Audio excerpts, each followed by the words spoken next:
Welcome back, Madam Witness. Continuation of your testimony. Once again, may I remind you that you are still on the oath before I hand you over to Madam Chair for us to proceed. Thank you. Thank you. Madam Chair, hand over the witness for us to proceed. Council, please let us proceed. Yes, thank you.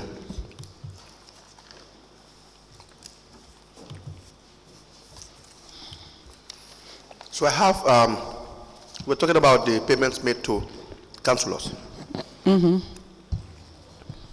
have 2 vouchers here. The payments made to Kemo Bojang.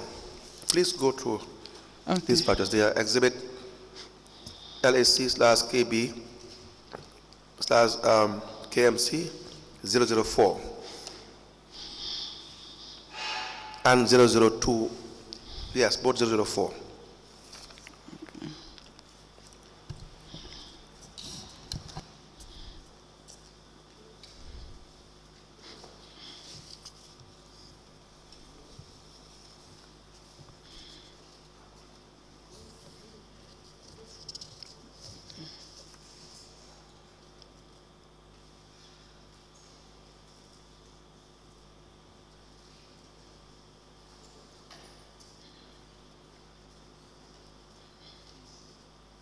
Okay.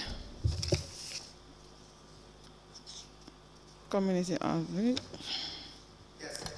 So you authorize those payments to Kemo Bojang? Yes. What is the first voucher for the payment? The first voucher you have?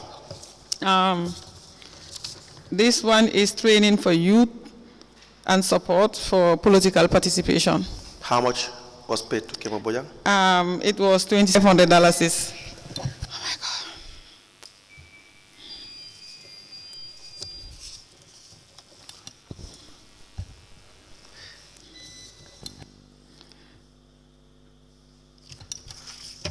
Yes. And the second one?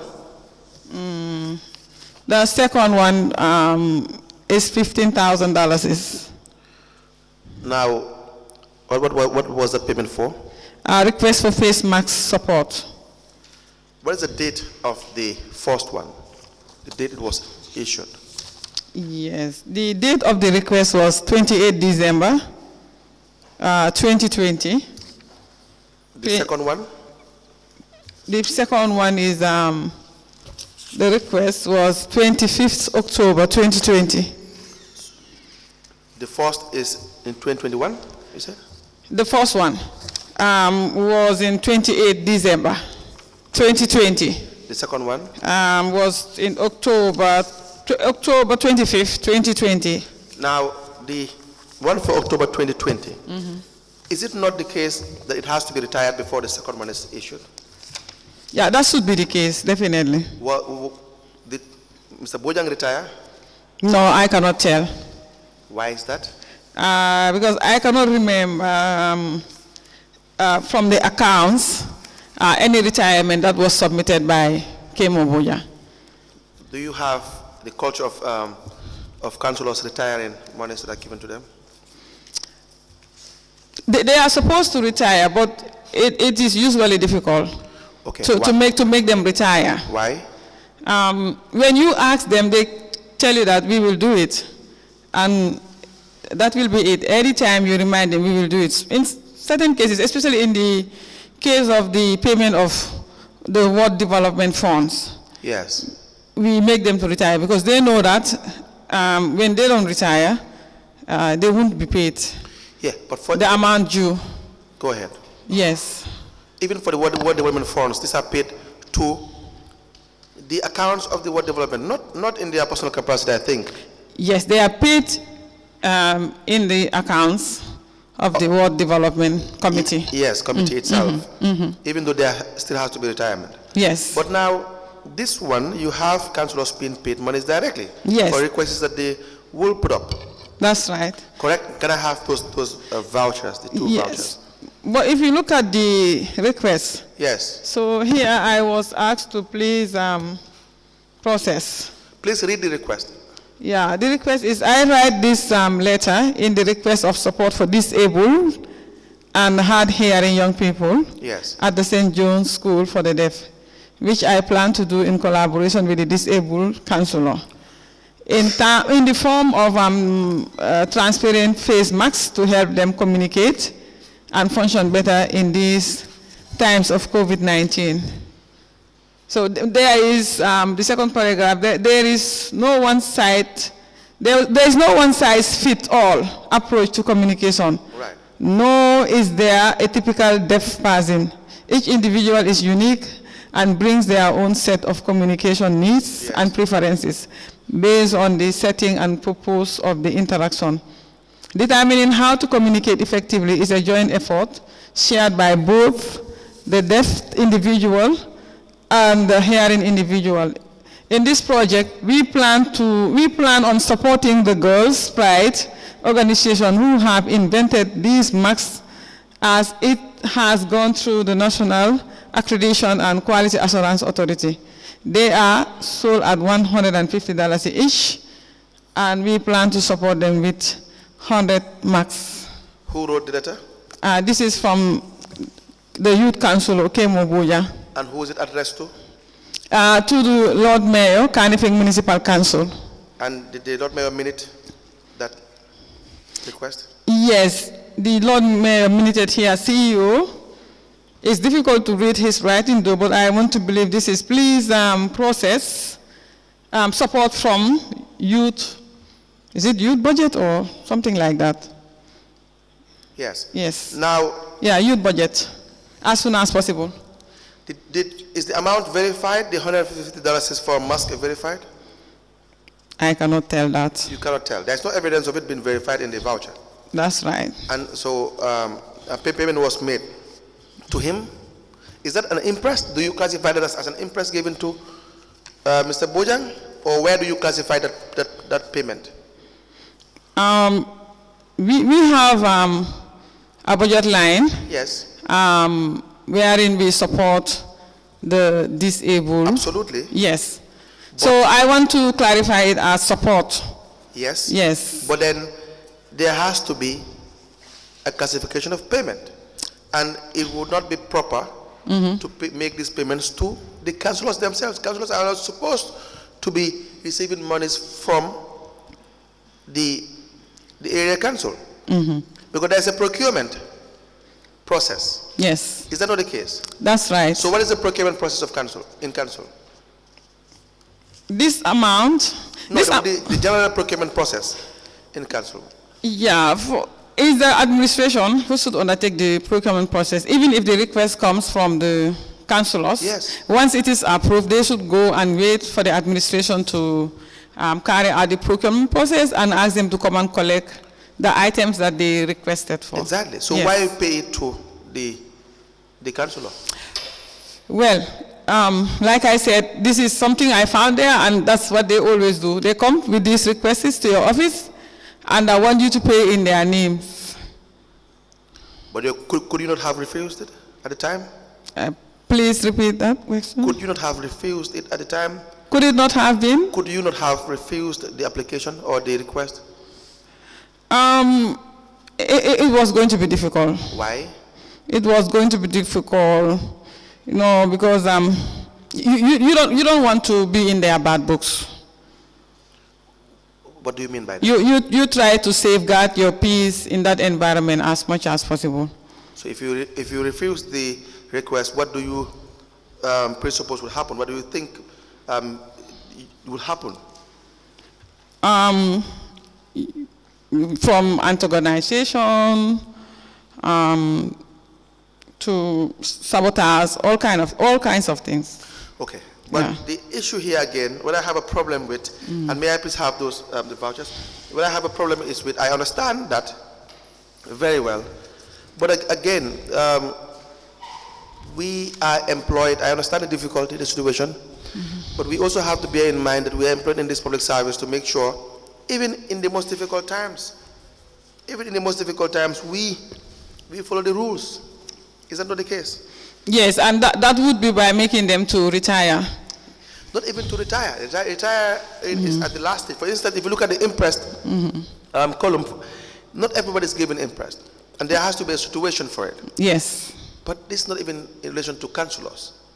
For instance, it says on page 52, 701, if it is necessary for any officer of council to have money in his or her disposal for disbursement on public service for which the usual pre-authorization procedure cannot apply, maybe in a matter of urgency, here and there, it cannot apply. Such officer may be given interest.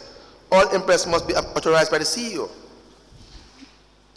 who will prescribe the terms and conditions under which interest may be approved.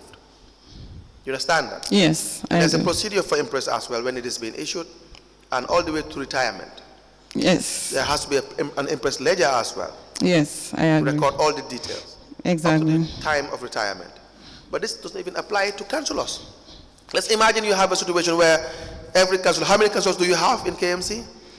We have 19 wards. 19 wards. Yes, but we have nominated Yes. councillors, and KMO is, Yes. So Part of the nominated yes, councillors. let's say about 20 or thereabout. I think, it's about, More than 20. yeah, about Yes. 22. 22, 23, Yes, 26.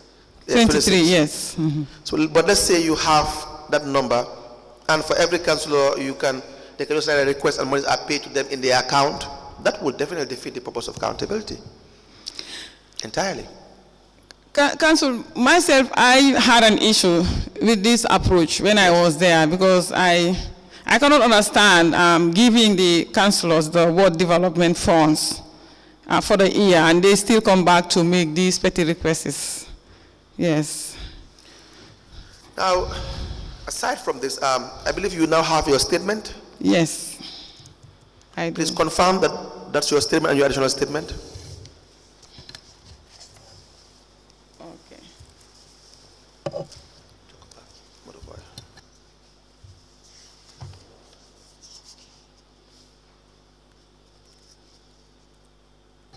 Yes, this is my statement. That's your statement and the additional statement as well. Yes, yes. We apply to tender the statement of the witness dated the 2nd of March 2020. And there is an additional statement attached to that. Yes, 24th of May 2023, correct? that's right. And Another one. yes, and a further additional statement on the 6th of September 2024, all to be admitted into evidence as exhibit.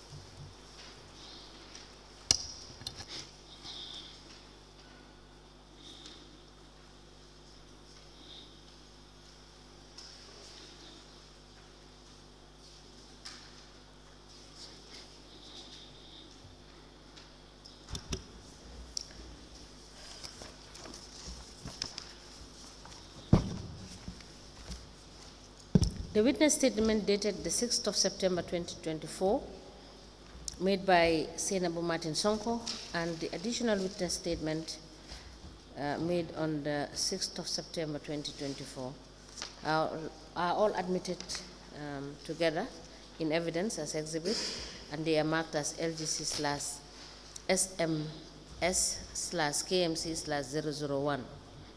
As the commission places. Now, in your statement of the 2nd of March 2020, you were trying to explain your relationship with the administration when you took over as CEO. Yes. And your working experience with Jaya Cham and the mayor. Yes. Correct? You had explained the handing over process.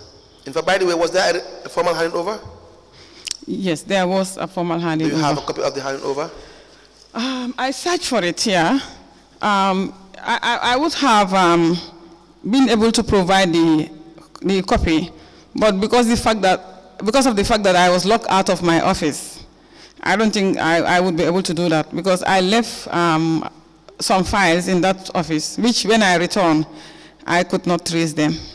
Okay. Yes. We will get to the issue regarding. Yes, but there was a formal handing over. Handing over. Yes, an inventory of the office. The last paragraph of the first page, you said, Jaya Cham too, on the other hand, when he was handing over to me, advised me to be careful in dealing with the mayor because he is somebody who uses people and dump them. when he's done with them. Jaja Fola advised me to always be careful of what I sign on behalf of the mayor, because he could instruct me verbally to sign payments that are not supposed to be paid by the council. What were you trying to explain here? I am trying to raise the fact that they make you, if you are CEO, they make you to do things that you don't want to do or you are not happy of doing. And if you don't comply, they will make sure that they put you in trouble and dump you. I ask this question because it's in relation to the authority for expenditure. Yes. And who gives the authority, how it is given, whether it is verbal, whether it is written, whether you have the independent environment to decide how you make payments and who you pay to, and yes. then and what is the structure. So is that what you are trying to explain here? Yes, that is exactly what I am trying to explain here, that in terms of payments, they want you to pay payments that they want you to pay, regardless. Who is they that you refer to? The mayor and his councillors. Yes. Now, because like I mentioned here, when Jaja was handing over to me, he pointed out that clear, that let me be careful, because at the time I also understood that Jaja was very angry, because the mayor himself told me that when I reported. Told you what? That Jaja desperately wanted to be appointed as the CEO of the council, that he named his child after him, after the mayor. But the mayor told me that he told Jaja he could not help him to be appointed as the CEO. So Jaja was disappointed. I think if I can recall his statements clearly, he said, if Jaja was not angry, then Jaja was disappointed. So he said, let me be very careful of Jaja. So that was my first interaction, my first briefing. So I think the handing over took place a day or so later. And Jaja too, when he was handing over to me, he mentioned these statements to me, to be careful of the mayor. He's someone who uses you and then dump you at the end of the day. And let me be particularly careful of payments that he instructs verbally. This is the problem. Could you not have avoided the idea that it all started with the issue of not following the manual, of not making sure everyone stops where they have to stop?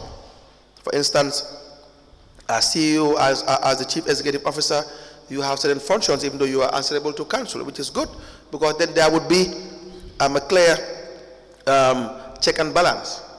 You understand that?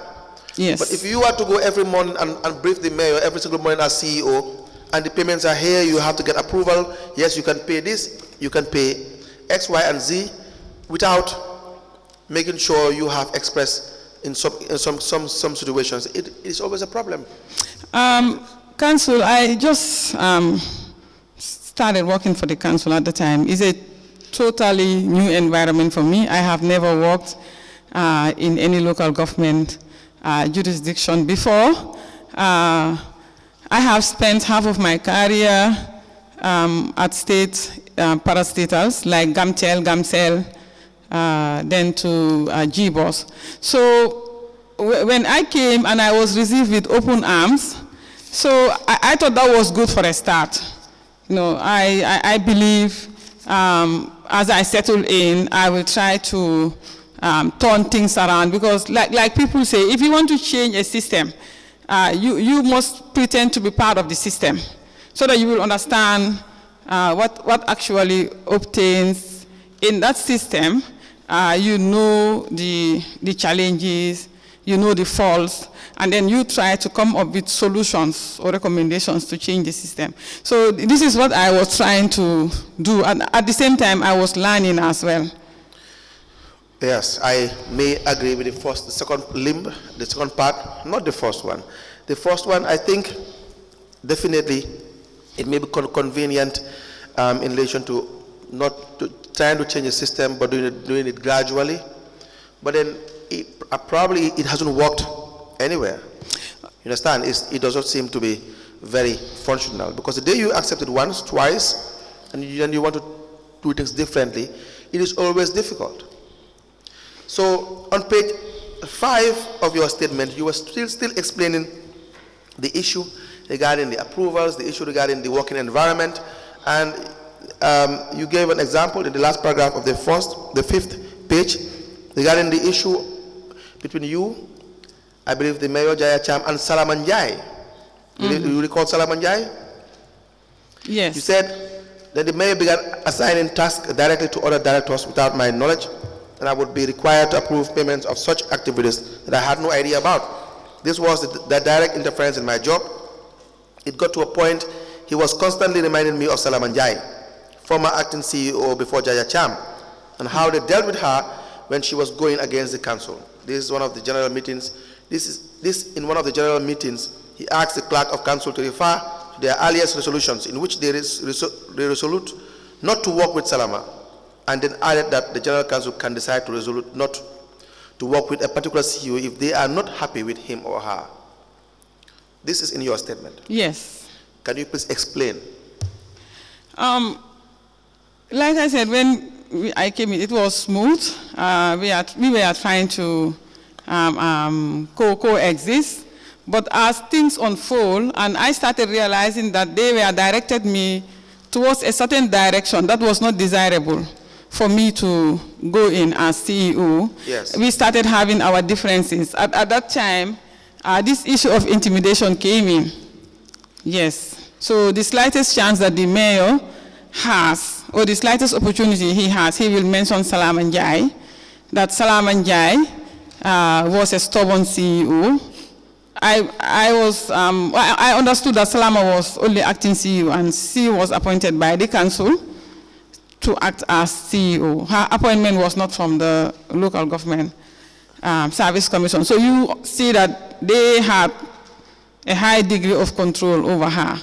So he used to reference Salaman Jai's issue that Salama was stubborn, and when they got fed up with her, they had to resolute or pass a general council resolution to not work with her, according to what the mayor explained. But from what I heard from the council, from staff of the council, even before the resolution was passed, Salama tendered her resignation letter and walked out.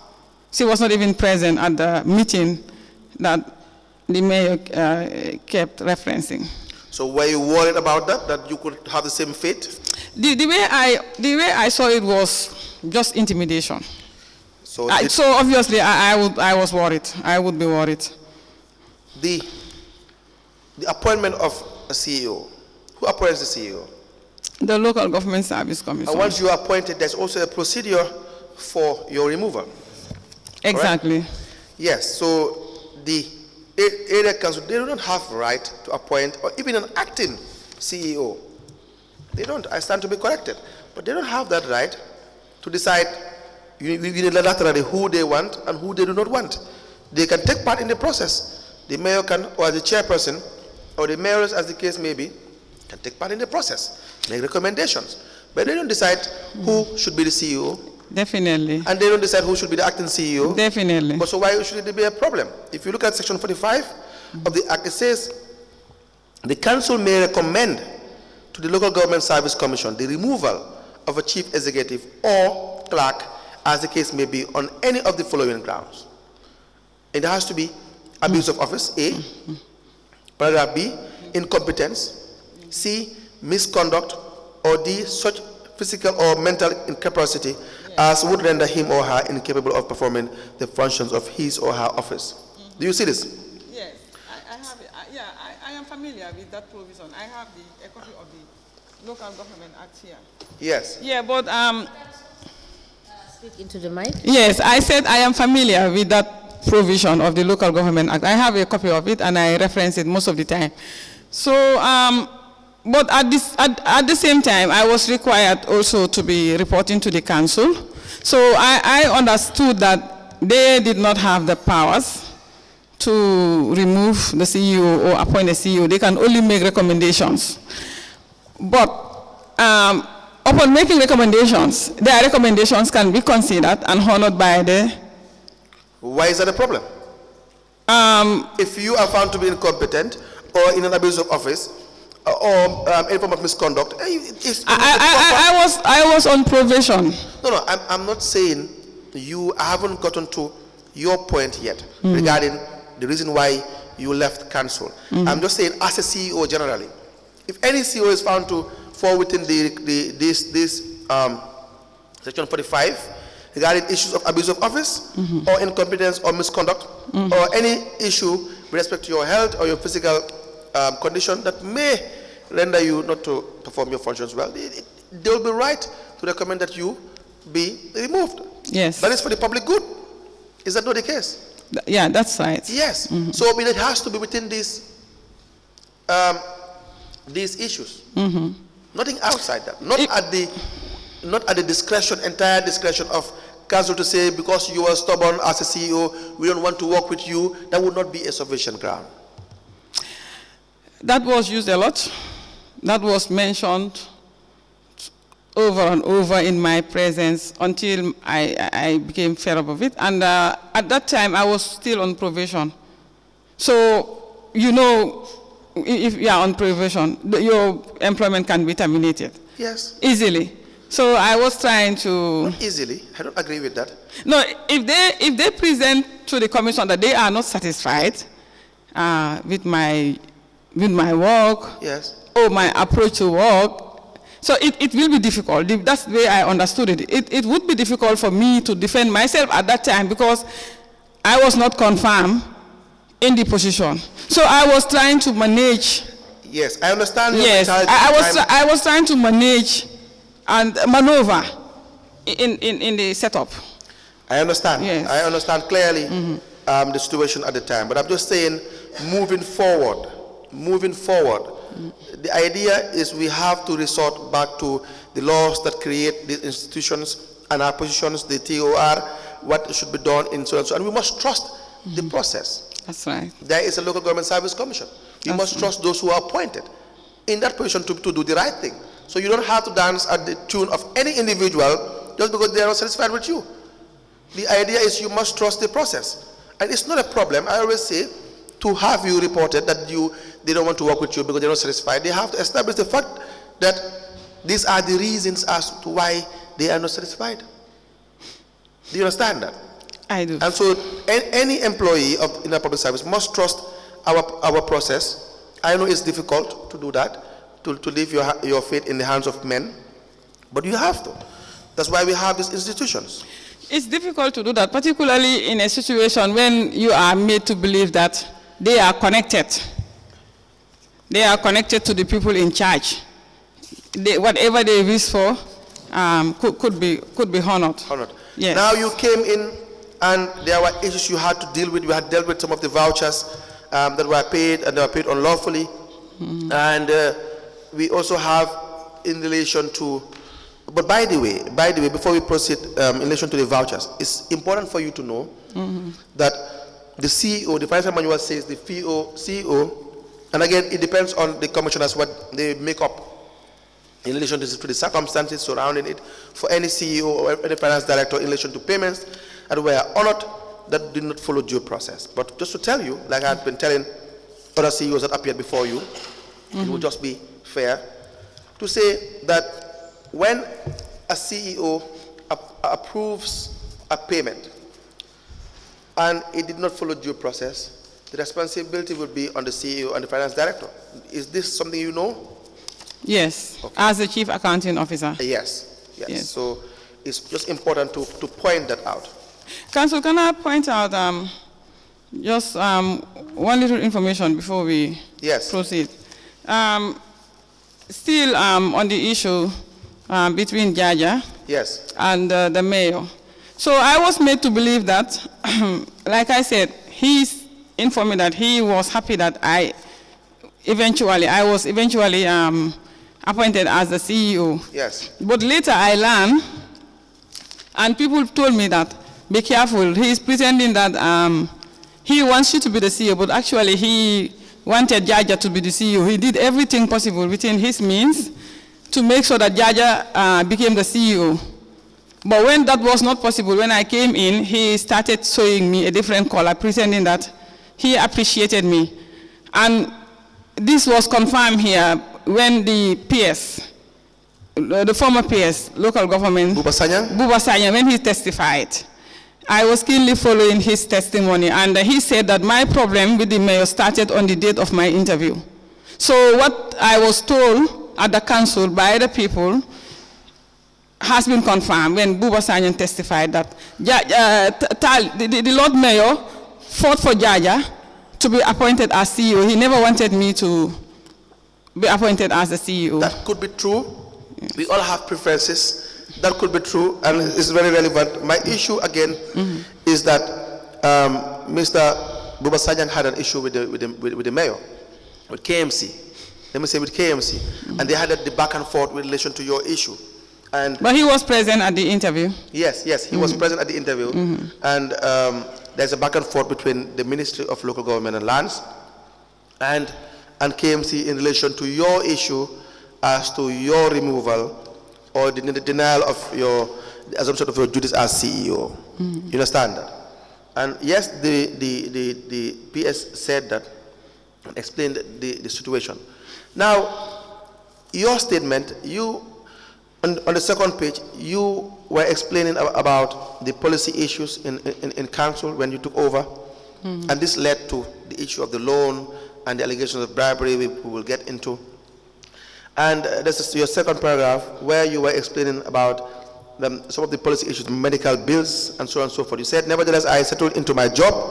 The staff began seeing me to request for financial support in terms of loan facility to enable them acquire shelter, medical bills, payments, and related family matters. Being someone with vast experience in administration and human resource management, I immediately inquired if there exists a policy in the council and that the council that guides the administration of staff welfare in the council.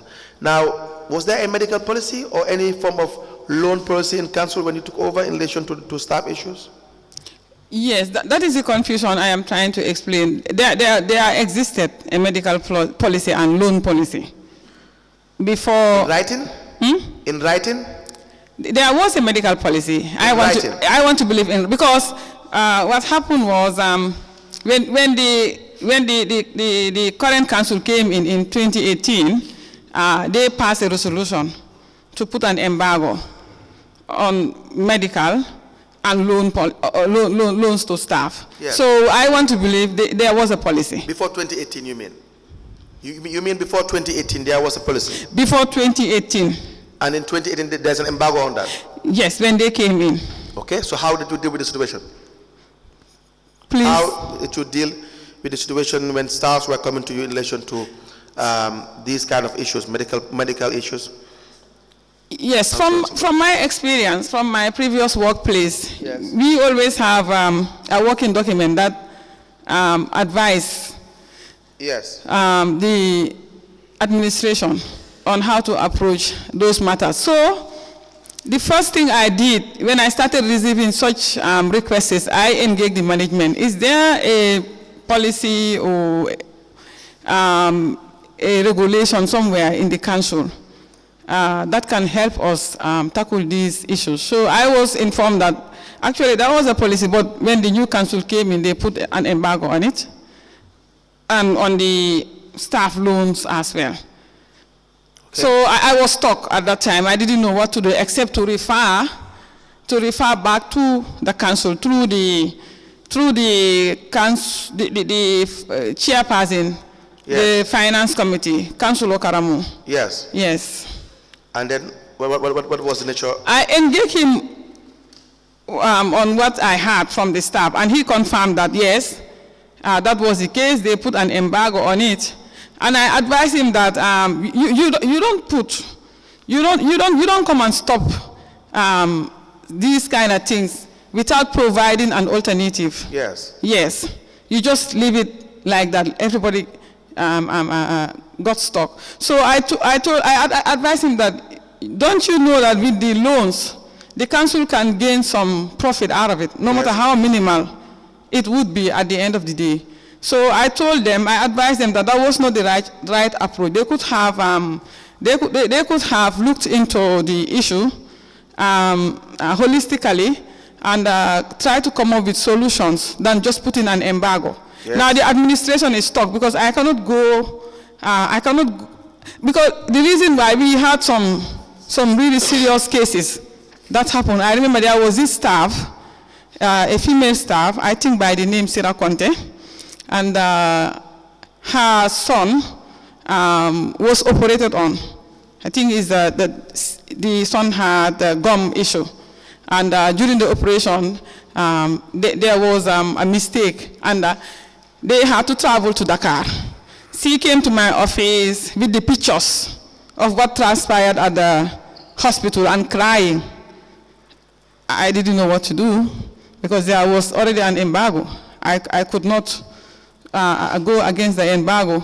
And if we are going to give her a salary advance, she would not be given more than up to $3,000 because the salary was just about $5,000. And when you give somebody salary advance, it has to be within 40% of their take home. At the end of the day, they have to go with 60% of their take home as their disposable income. So there was nothing I could do in that regard. And eventually what happened was I had to refer her to the Staff Welfare Association. I think that is one of the things that triggered my interaction with the Staff Association Welfare to help her out. So was there at any point where staffs or councillors were given medical support at any point that you are aware of during your time? Numerous. Numerous. Without even with the embargo? Without the policy, with the embargo, and I found them giving them advances of 80,000. There was a councillor who was giving up to 100 and something thousand, 150. For? Loan, a salary advance, they call it, but that is not salary advance. During your time or before you arrived? Before I assumed the position of the CEO. Of CEO? I found them deducting those councillors for those. If you were asked? Monies are salary advances. Councillors? Yes. What do they have? Allowances or salaries? They have allowances. Allowance, they don't have salary. And are they entitled to allowance advancement? Depending on the arrangement, but just 60% of your take, within 40% of your take home. That's for the staff. Because the labor law states that as an employee, you must not deduct up to more than 50% of the staff take home. And they are not employees? Yes. They are not employees. They are not in that category. Again, I stand to be corrected, but they are not in that category. Yes, but if there is an understanding, because situations arise. But who would approve advances coming from councillors? The mayor, of course. When I was there, anything from them, I made so that he endorsed. He endorses? Yes. Madam Sonko. Yes, yeah. You have just said to the Commission that if there is an understanding, the councillors are elected, and I believe what they are to receive is allowance, right? Allowance, yes. And going by the financial manual, did you come across where they would be entitled to health, insurance, and loans? Did you come across that? No. Then why, let me put it this way. During your time, did you approve any loans or medical schemes for councillors? Yes, during my time, because like I mentioned, they already started that arrangement there. I found... But Madam Sonko, they already started. And as CEO, I believe that you took it upon yourself to find out what is in the financial manual. That's right. To help guide you, even though you are not an accountant, right? And even though you found the practice, do you think it was prudent on your side to continue to do what is not contained in the financial manual? No, Madam Chair, but I tried to control it as much as possible because I was emphasizing on the 60% take home.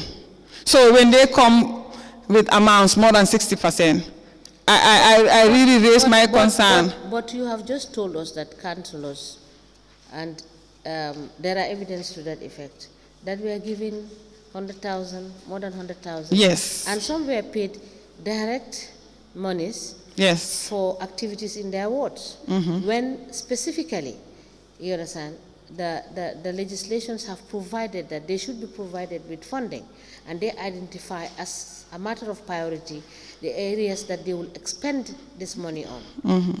So, for example, if a councillor comes to say, I want to expend on a football field or something, this is something that you need to capture in your ward plan to say, for this year, this is what we want to engage in. Exactly. That is how it should be, Madam Chair. Before the budgeting is done for the year, they are supposed to bring in their ward development priorities. And once those ward development priorities are approved by the council, would be captured in the budget to be implemented for that year. Yes. But when they do that, when they do that, they still come around with these requests often. Now, during your time, you have said, I just want you to confirm that you continue to give support for medical to the staff. Is that correct? And loans to the staff. Is that correct? Yeah. Even with that, if you look at the situation of the staff that I just explained. Yes, but she was just let me comment. There was a resolution to the effect, right? Please come. I said there was a resolution to that effect. Yes. Saying that there should be no support. Yes. For loans and for medical support. Yes. And you saw the resolution, right? The resolution, I did not see it, but it was confirmed. Everybody said it. The councillor in charge of the... So why didn't you see the resolution so that you would be guided as to exactly what council has resoluted upon, rather than taking decisions on your own in contravention of what you said you have been told to be existing? Madam Chair, definitely the resolution existed because the first complaint I received when I joined the council was that resolution. Because I found staff in a really distressful situation. So you will agree with me that it was wrong on your side to have acted against the said resolution? I did not act against the said resolution. I found them acting against the said resolution because and you also acted against the said resolution? Based on, because whatever I do has to be approved by the mayor. Yes. So based on the advice from the mayor, because they are the one who put this resolution in, and they turn around to go against the resolution. So I had a big issue with that. Especially when there was a councillor. Now, please note, you will go back to council and request that they should provide you with the said resolution. The resolution. Yes, please. Okay. Thank you. Council, you may proceed. Okay. Yes, so we have this issue with KMC SWA, your relationship as a mayor with the Staff Welfare Association. Can you explain how it started?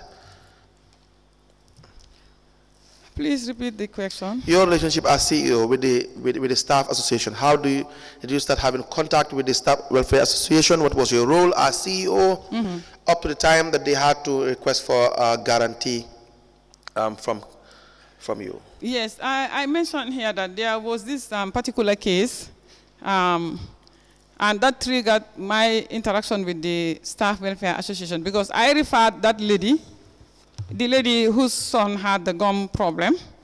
Is your microphone on? I'm not sure. I am speaking into it. Okay. And it's on. Yes, please proceed.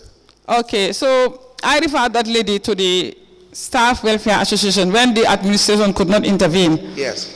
And when the Staff Welfare Association was contacted, so they came in and I think supported her with some amounts, but even that was not enough. And then they pointed out that all this is as a result of the loans, the embargo on loans and on medical policy. If there was a medical policy, that lady would not need to go to the welfare to be supported to treat her son. Yes. So after that, because of the issues were many, the executive started visiting me. They requested for an appointment, which I... That is the Staff Welfare Association. Yes, the Staff Welfare Executive. And it is your evidence, again, correct me if I am wrong, that the embargo, even though it was in place, but in practice it only applies to the staff. But exactly. But then the councillors were still benefiting. Councillors were still benefiting because they came up with an alternative for themselves.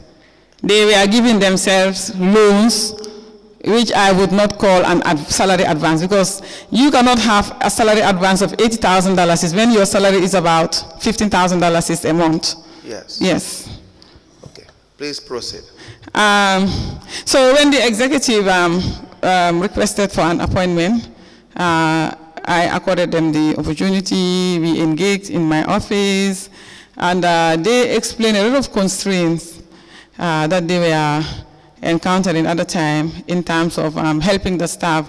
Number one was the low contribution by the staff to the Welfare Association, and even though there was a constitution, but the lack of proper and a clear vision of where they wanted to go. And so all those things started coming up in my discussions with them to a point that they started seeing me as an advisor and to help them take the Staff Welfare Association to another level. And this I was able to do because of my experience at Gamtel. When I was at Gamtel, the experience I had, or I saw this Welfare Association doing at that time at Gamtel. So I explained all of those things to them and they bought the ideas. So we started planning on how to come together, the administration, because they acknowledged the fact that management was not supporting them. I recall Bakari Jawo, the president of the welfare at the time, particularly stated this out to me that CEO, if we had a CEO like you before, the situation will not be like it is right now. We would have gone past this stage that we are. So I listened to them, and I also relayed their concerns and the request for support that they were looking forward to from management to the mayor. Yes. You had an issue with respect to a plot of land that they wanted to purchase for the benefit of the staff. Yes. Do you recall this? The land that was... On page 3, you said, the second paragraph, that to this end, KMC SWA already had an agreement with one Aliou Danso, yes, a Gambian national, for the sale of 167 plots of land at $60,000 per plot. Yes. Situated in Gunjur, Kachume, that we have availed the staff in the Department of Service. Incidentally asked other staff of the council land about this development. They also requested to be considered, and eventually the number increased to 190 plots, but the additional plots was to come from Kitty, for which we had been paying him as well. Please explain this issue regarding. Yes, so in the case of this land from Aliou Danso, I found Aliou Danso already dealing with the council in the passing of Jaja Cham. Yes. Yes, and Aliou, they had an agreement with Aliou that was not signed at the time. So when I came in newly as the CEO... an agreement with Aliou? Who had an agreement with Aliou? I believe the agreement was supposed to be the management. Yes. To have an agreement with Aliu for Aliu to provide these lands to the staff, particularly the laborers. Yes. The laborers, those at the lower level. Yeah. But it was not signed. It was not signed.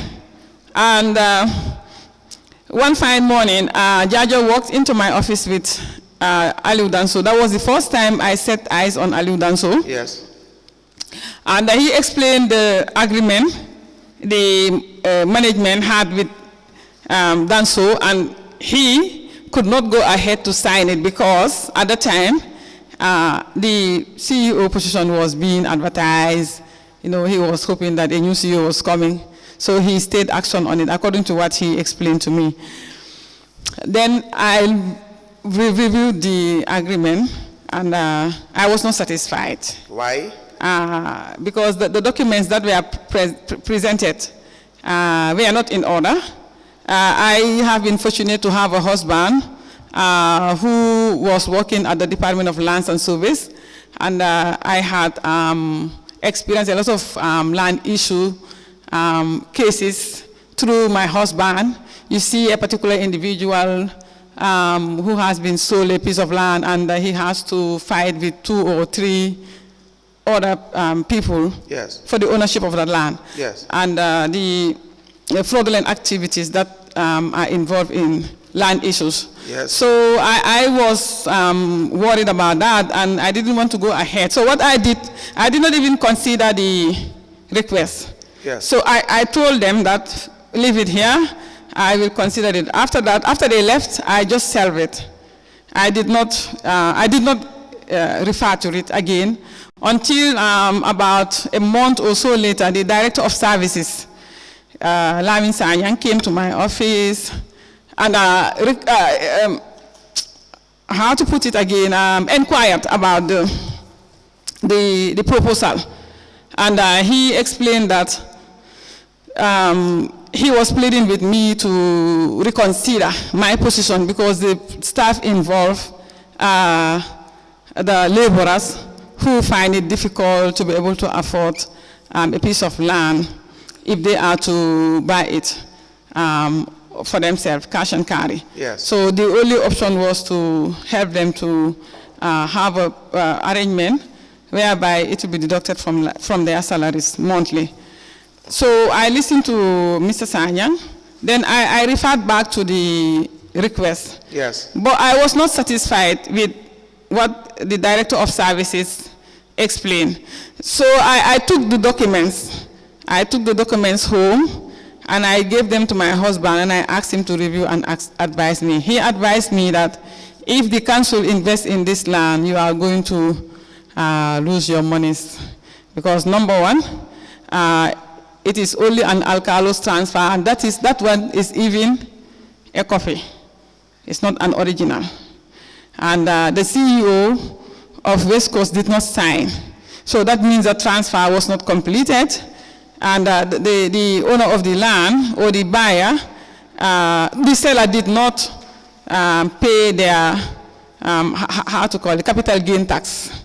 So he advised me that not to go ahead with it. So I went back to the council and I informed the Director of Services. Jaja was not even following at that time.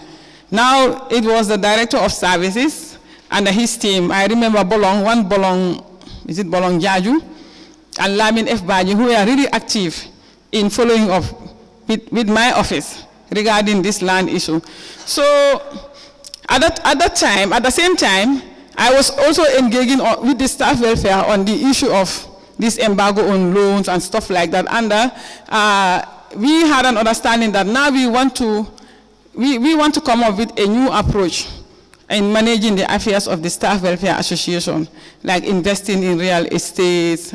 Those discussions were also going on along the side. So when it got to a point that I wanted to consider, I informed them that I cannot have a direct agreement with Danso. I think it's a convenient point to stop. The RTS is taking the signal. Okay. We will come back after the break. Thank you. Thank you. We may rise.